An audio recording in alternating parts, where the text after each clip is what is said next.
back again. You're still watching us here on The Breakfast Show. It's time to take a look at our second segment, and as we've mentioned earlier, we're going to be talking about the challenges that are facing the upcoming president here in Egypt. And among these challenges is the cultural and art sector, and what needs to be done in this field in the upcoming period, because culture and art are very important as they shape the norms and the personality of a society and push them towards a better development era. This and much more is what we're going to be talking about with our guest.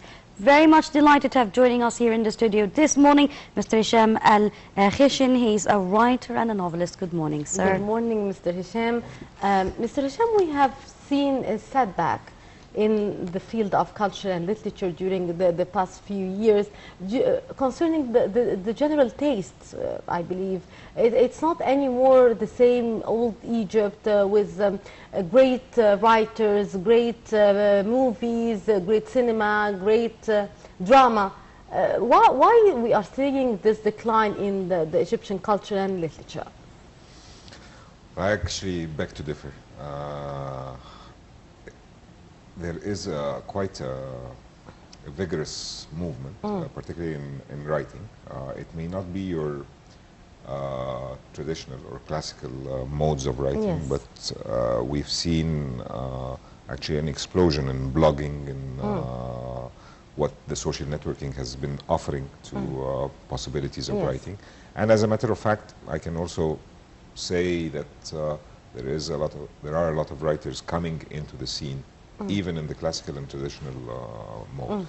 Now, that was part of your comment, but the other part about the general taste, I think taste is part of the, or it reflects the state of the nation. So yeah, I'm sorry to... Yes, I'm sorry to interrupt you there, but maybe because, you know, what Mahisti seems to... I'm sorry, I'm starting with a beg to differ, but... No, it's okay. No, because, I mean, we both do feel that there's this huge gap. I mean, what Mahisti is talking about, the cinema in Egypt, the taste has become very, you know, not up to the, you know, the cultural standard of Egypt. But on the other hand, we see the drama in Egypt is doing very well during the past few years. They have, as you said, very good scriptwriter, you know, the directing, the acting. I don't know if it's because the Turkish series have sort of been very competitive to Egypt or not, but there is this huge gap. I mean, what we're trying to say is that the reflection of art in Egypt shows this huge gap between the societies. I mean, poor people and again, the elites. Yeah, my question again, is it in a lot of ways not a proportional and true reflection of the state of the nation? I mean, taste is a reflection of the state of the nation. So let's talk about elevating that taste. If we decide that the taste is not good enough, then we need to work on elevating. However, even with the deterioration in taste in certain at certain points or in certain works, there have been very strong depictions in the cinema and in books and in literature that has been going on. There's always in any nation there's always the truly bad and the superior or supreme.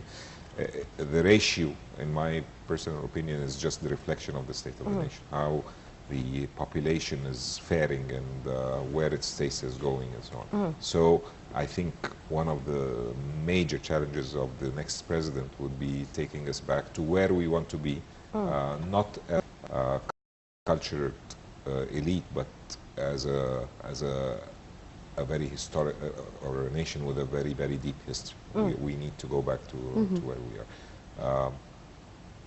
Even in the Pharaonic era, they had lesser art that was around, and it was found. It was not all the great art that we see. There were lesser art. There were lesser art with less taste, and cartoons that were not very nice, and that was, it's across the board. It's part of humanity, I think. Indeed.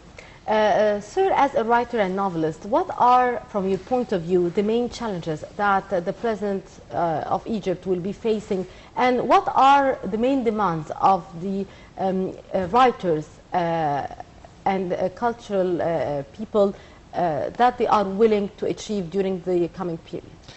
I think It relates not just to culture, it relates to education. I think we have to admit we're a nation that does not read. Indeed. The numbers speak for themselves. I think one of the major things, it's not about the writers. If you encourage reading, you're We have great directly writers, encouraging writers. And if you open up the minds through reading and through other cultural vehicles, Yes.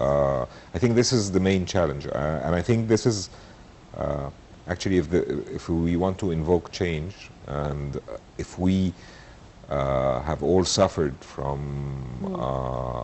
where we are, have all suffered to get where we are now, I think it's basically education and encouraging the cultural / reading / artistic sense of the whole population, elevating that. Yes, now, sir, I mean, it's usually said that art and music and drama in general is very important for a society because it shapes the society's lifestyle, it teaches them discipline and respect. Now, there is something that a lot of people have been really much criticizing on all levels. I mean, whether they are the kind of work that is targeting a certain part of the society, the poor or the elite and so forth, is the slang language and the provocation used and the terms that are being very widespread, which the young youth captures and uses in their daily life. How can that be changed in the upcoming period? I mean, what I'm trying to say here is that should we reflect what's happening, or should we do what's right and have that being reflected on the society? You always have to make a balance. It's always a balance in between, because if you write away from all of this, you're writing away from your society. I just want to stop you at a point. Art and literature do not teach you discipline. Actually, you're supposed to be liberated by art and Indeed. and for some people, liberation is anti-discipline. Again, there's a balance. We have to be Sir, careful. we are seeing now on the screen some of your books, some of your writings. Can you tell us more about your books, and from where do you get the ideas? Are they all oriented from the Egyptian culture and society, or can you tell us more about They are your books? all very Egyptian. I started, writing is not my main profession, but I started in 2009 by writing Just 1 year, 2 years ahead of the, Yeah. the 25th of January. Exactly. And I wrote a collection of short stories, which 20 stories that were very society-oriented, about profiles of people that we live among us. حكايات مصرية جدا was the name, and it became a bestseller, which I did not expect.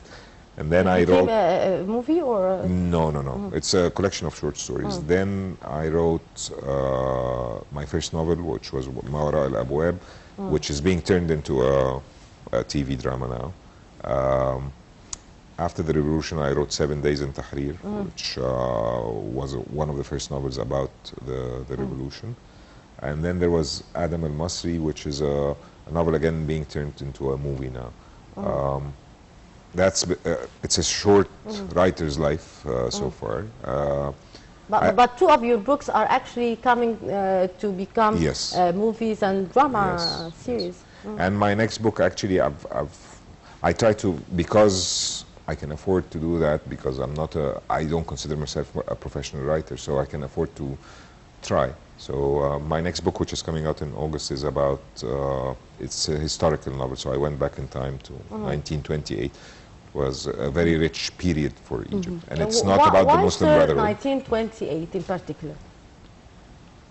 The premise of the book, actually, it's very interesting, because in 1928, we're always focused on 1928 and the Muslim Brotherhood, which is not the topic of the... Actually, to me, what was very important was in 1928, our very progressive government at the time sent 12 young ladies at the age of 18 and 19 in Egypt, out of Egypt in 1928, and they sent them to continue their university education in England and France. And it's amazing how, unfortunately, we have regressed as a society when Indeed. Yes. our grandmothers were doing Pioneers. that. Yes, And absolutely. now That's- you cannot walk very safely in the street Absolutely. as a That's young why I age. wanted to ask you, I mean, going back in time and then writing before the revolution, then writing of what happened after the revolution, what can you tell us about the Egyptian society? How has it changed? It has and it has not, actually. It has, unfortunately, I believe it has regressed in some of its beliefs and ideology. It was more liberal, or it was moving strongly towards more liberalism and freedom, which unfortunately I believe we have regressed on that. Some things have not changed. Abuse of women has not changed. It has been there and it continues to be And there. have you found any sort of links between something and liberation, such absolutely. as economy and liberation? I mean, what had caused this deterioration? No, it's not the economy. It's Education? it's the ideas. It's how But what unfortunately brought I these think we have ideas? been. My interpretation is that I think we have been bombarded by ideological thoughts that were imported to us. Basically, because of the going back to the economy and the our exportation of labor, who went to certain countries and came back with foreign ideas that took you back to a more conservative, if I want to be polite, set of things. Mr. Hisham, you said earlier that writing was not your main profession. Why did you start writing, in particular at this timing, 2009? It was not planned in any way. I've always been a good writer. I used it professionally in my emails or letters and so. And ever since school, I actually thought my calling was to write in English, not in Arabic. And it just coincidental. I started writing, and the publisher saw it. They decided it was worth publishing, and I took it from there. So they were not obstacles. I always had the dream of writing literature. Like I said, I always thought my calling was to write in English. I still write well in Arabic, and it just happened. So why is art and painting and you know, the culture very much in that field very different than the West? I mean, outside they appreciate very much the writers. They have the love to read. They appreciate art and paintings. Here for us, I mean, it's even if you want to go and watch something, you're always busy gossiping about other things than trying to really know what is the message behind. We don't really have anything related to the importance of art. It's part of the system. You walk into the underground in London, everybody's holding something, whether it's an iPad or a book now, but everybody's reading. I think it is taught at a very young age that this is an important part and an integral part of your life. And I was just telling the gentleman outside, if you look at the New York Times top 10 list, which is the list of best-selling books, and as an author, if you actually make it, if you're in the top 10, you're actually good for life, because you're talking about somebody who would have sold 500,000 upward copies of his book. If you look at our top 10 list, you'll be really sad, because you can make the top 10 list by selling in a week less than 1,000 books, or 1,000 copies. So that is the main problem. And again, if we want to work on the culture, which I don't believe, because I don't believe that we should centralize culture as a product, but we need to work not on the writers. We need to work on the readers. Yes. We don't need to work on the the movie producer, but we need to work on the movie goer. So we need to. If you boycott or you don't participate, then if you actually encourage, by encouraging, take it to football. If you encourage people to go and cheer a team, the team is bound to get better. yes. So if you open up this Yes. the production will be better. Indeed. Definitely. Mr. Hisham, Al-Khshin, writer and novelist, thank you very much for your time here on The Breakfast Show. Have a lovely morning. This brings us to the end of the episode of The Breakfast Show for this morning as well. For us today, I'm Yasmin Bakira and Mahisti Rabia. Thank you, Mahisti. Thank you, Yasmin. Thank you, our dear viewers. And please stay tuned for more of our programs coming up next on Nile TV International.